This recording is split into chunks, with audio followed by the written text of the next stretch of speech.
if you're talking Yeah. about 2 or 3 years of a window here, or from 2 or 3 years in terms of that winning contention, I think Mr. Fowler down in Laval is going to be seasoned enough Yeah. to take the Montreal Canadiens on a deep run. So you're talking about that goaltender to the future. He's going to be ready in the next couple of years, maybe even sooner. I wouldn't be surprised, and I'd be up for a hot take here on Hot Take Hockey, Marco. Could we see Fowler as soon as this season, or is that too soon? Do I think Jacob Fowler will play an NHL game this season? I wouldn't say I would not bet against it. Woo! There we go. I think the Canadians have done a solid when it comes to rewarding their top prospects at the end of the season. So like if the Canadians, unless they're in the same position they were last year where they made the playoffs on the 82nd game, Yeah. generally the last 2 to 3 games of the season, if you've clinched, you call up your prospects. They have a couple of guys in the NCAA that they could also sign. If they sign those guys, they have to stay with the NHL team. So I'm thinking about a guy like, for example, Michael Hage. Well, Hmm. if the Canadians make the playoffs and clinch, you know, any which way, like 1 game before the end of the season, 2 games before the end of the season, I wouldn't be surprised, especially with the way the Laval Rocket are rolling right now. They look primed to make the playoffs again this year. I wouldn't be surprised if they called him up the same way they've called up a bunch of other guys over the last 2 to 3 years as kind of a pat on the back. Good job this season. Here's your first NHL game. And I think that the way that Fowler has been, the kind of professional he is, I think it makes a ton of sense. Most goalies in his situation, you look at the Devon Levi's, the Spencer Knights, they all signed their entry level contracts right out of college, Yeah. jump straight to the NHL, right? Well, Jacob Fowler was the one that kind of accepted the idea of taking a professional tryout out of college so that he could go on a run with the Laval Rocket. They went up until the semifinals of the AHL playoffs, and he got some good games in there. Like I think he got I think 6 starts at least. So a lot more games than he thought he was going to get because obviously the injury to Montembeault forced the recall of Caden Primo. He was tossed Yeah. into the first goaltender status. So this is a guy that bought in, right? Had his ELC start effective this season, not last. So this is a guy that bought in. And I feel like with the Montreal Canadiens, you have the guy, you view him as a top prospect.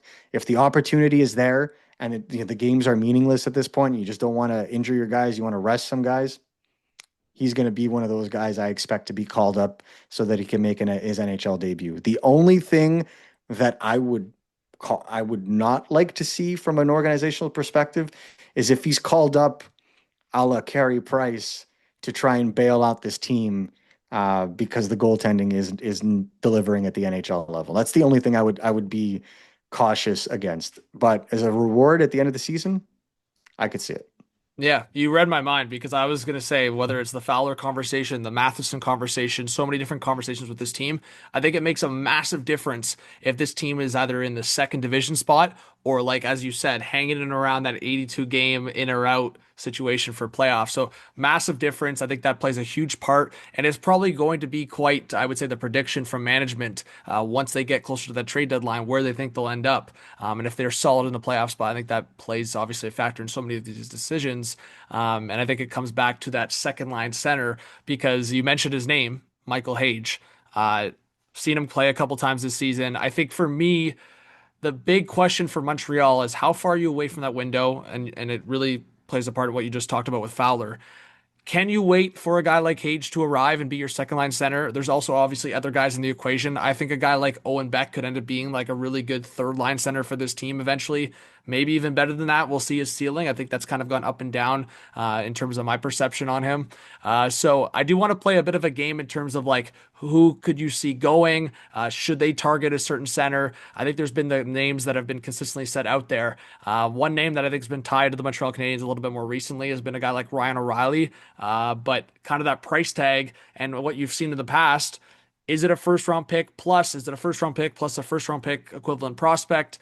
We can go through the names here, but what kind of level of prospect or piece are you willing to give up, Marco? And obviously, the guys like, uh, I would say Hage for me, it really depends. Like, if a superstar or a really top tier player comes out, I think that could be a conversation. And I'm actually to propose to you something in a second. But what kind of Mhm. tier of prospect are you willing to move on from?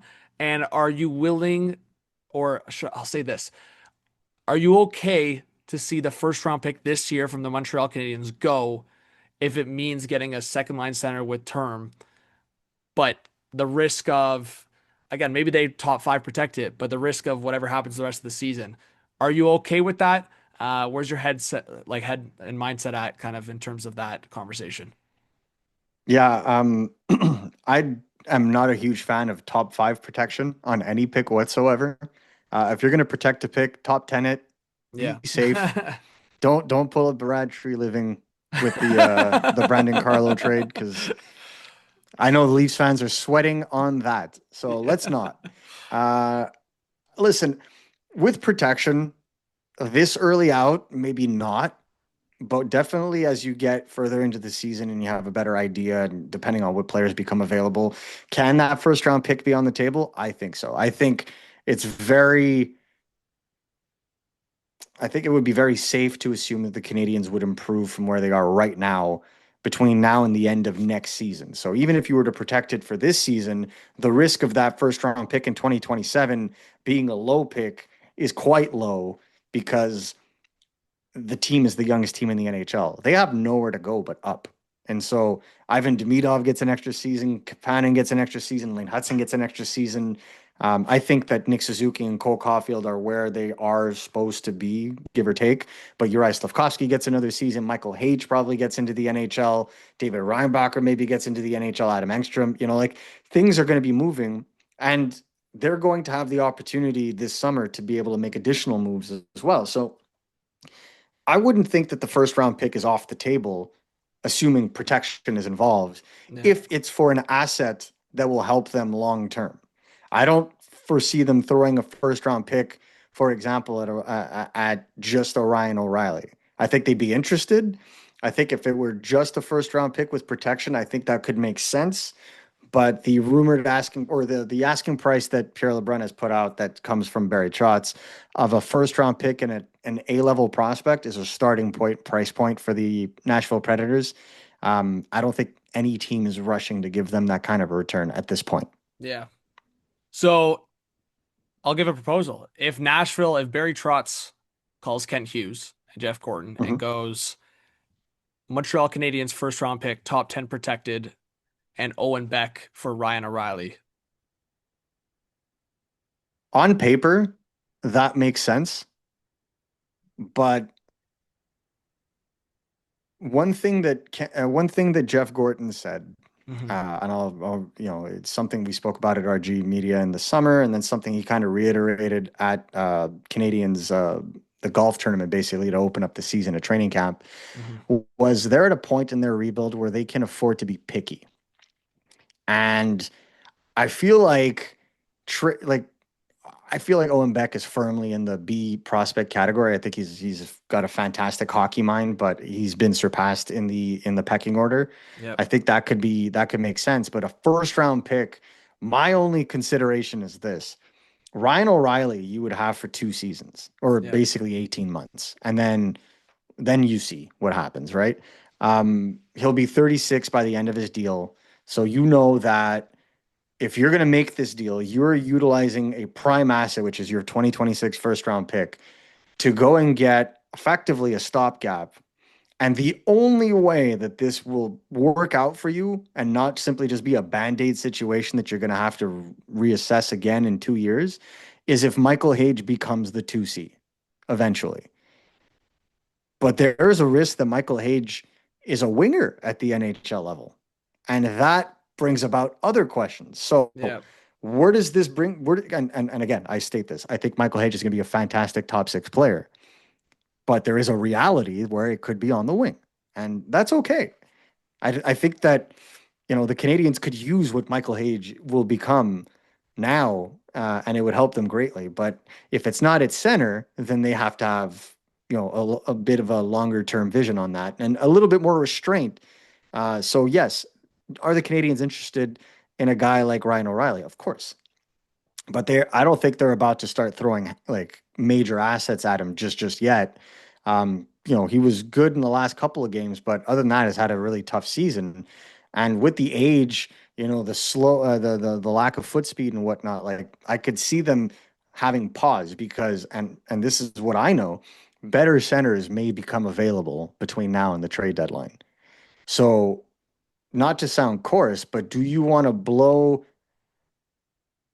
all your chip stack on a Ryan O'Reilly if, and I'm spitballing, just a spitball, but if a Tage Thompson becomes available, if a Nazem Kadri becomes available, if an Elias Pettersson becomes available, if a Robert Thomas becomes available, well, then you just traded your first round pick for a Band-Aid when you had the prize available to you, right? And so I Yeah. see it that same way. It's the same way that they dealt with Dobson.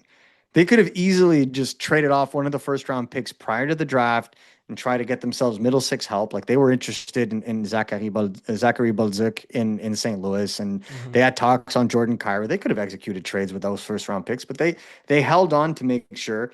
Well, what else is going to be available? What does the field look like? And when Dobson became available, well, they saw him as a big fish. They jumped in ahead of Columbus, made Matthew Darche GM of the New York Islanders a solid offer that Darche really, really appreciated, and then pulled the trigger the day of the draft. And I think that's going to be the same case for the Montreal Canadiens. I think they're going to wait this market out because if they're in the fight, then they're in the fight. They don't really need to make a trade to save the season. It's if they were in a similar situation, and I apologize to keep saying this, but if they were in the same situation as Toronto, then we'd be having a more, intricate conversation about needing to make a move now. I think Nashville is more of a team that's itching to make a deal Yeah, for sure. now than the Montreal Canadiens are. 100%. Yeah, I think Montreal has that luxury where they can be super patient, as is kind of what you're alluding to. So, yeah, I mean, the couple guys on Nashville, I think, have already been very public, like Ryan O'Reilly, Marchessault, guys that have been connected to Montreal in the Stamkos, all past. connected to Montreal. Yeah, all connected. And then you probably see that next tier of guys, like a guy, depending on how the Islanders do, a guy like Jean-Gabriel Pageau, who's a pending UFA. You look at a guy like Alex Wenberg in San Jose, another pending UFA. I would say you mentioned Robert Thomas. The next tier of that on San Luis would probably be like a Braden Shen. But Shen. similar to O'Reilly, the price tag is about that first round pick and A-level prospect. So do you want to pay that? Yeah. So honestly, your explanation was great. I think the Habs fans' conversation right now is that tier conversation versus what you're giving up. So for Yeah. you, some of the names you just said, and I've seen some Habs fans' proposals. Are you giving up a Michael Hage plus David Reinbacher plus for those top tiers if an Elias Pettersson comes up? If Buffalo explodes like many people expect them to, does Tage Thompson and Tuck get into those conversations and Montreal potentially getting in on them? So, Oh yeah. uh, If go ahead. Tage Thompson ever is made available, Montreal would be jumping around You're saying like an Hage, energy. Reinbacher, Buffalo take them? Not necessarily. I mean, I don't think it would. I wouldn't think that if ever that player were made available, I don't think that Buffalo would be just taking futures. I think that they would want, like Cousins. I think they would want a body, an NHL body, like Paterka.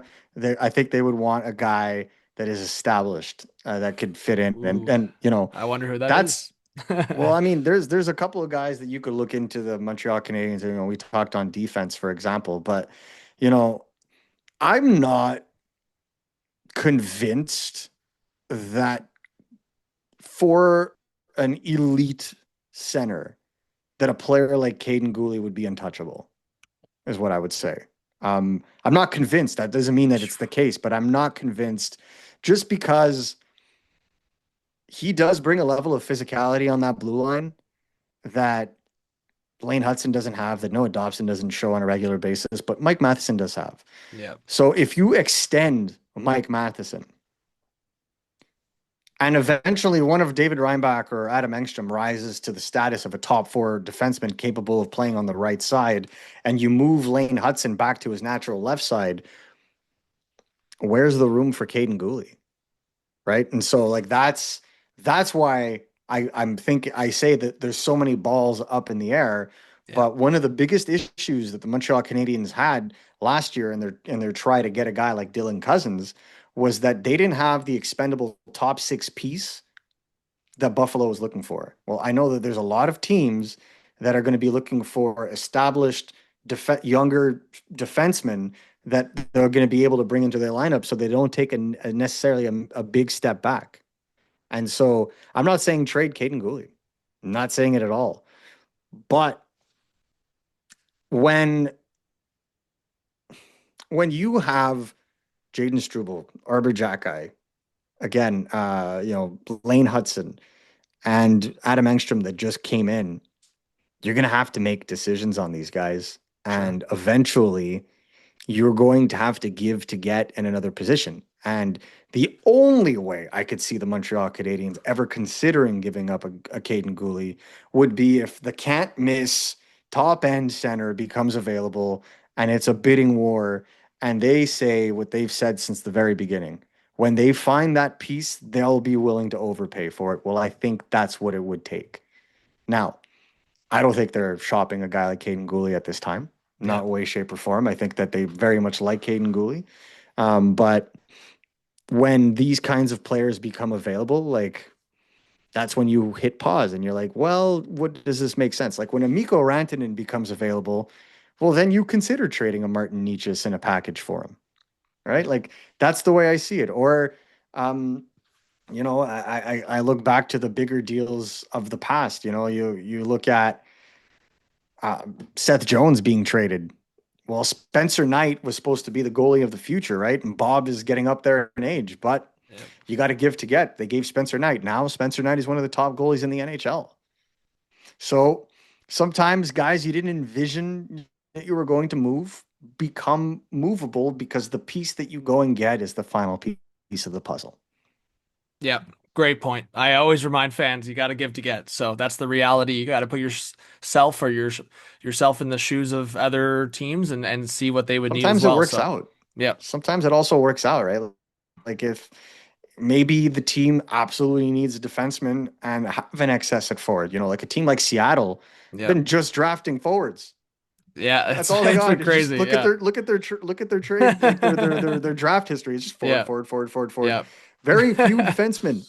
And yeah, so like that's why I'm always like, okay, well, maybe that's a team that could use some defensive help and because a lot of their back end is on the aging side, the Alexiaks, the Larsons, and so on and so forth. Montour is in his prime now, but again, like him and Vince Dunn, they don't know necessarily if Vince Dunn's going to stick around too long term. So the Seattle's a team to watch when it comes to looking for defensive help. So there's a bunch of teams like that.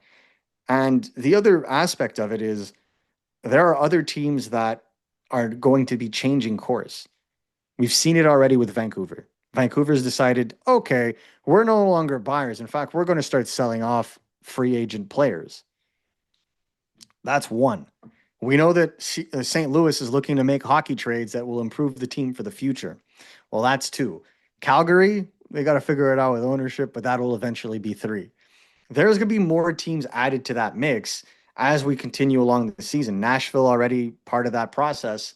But as the teams get larger, or the number of teams get larger, so do the options. And for sure. sometimes, even as those lists get longer, players make decisions internally that would make them otherwise unavailable now available. And that's when the fireworks start.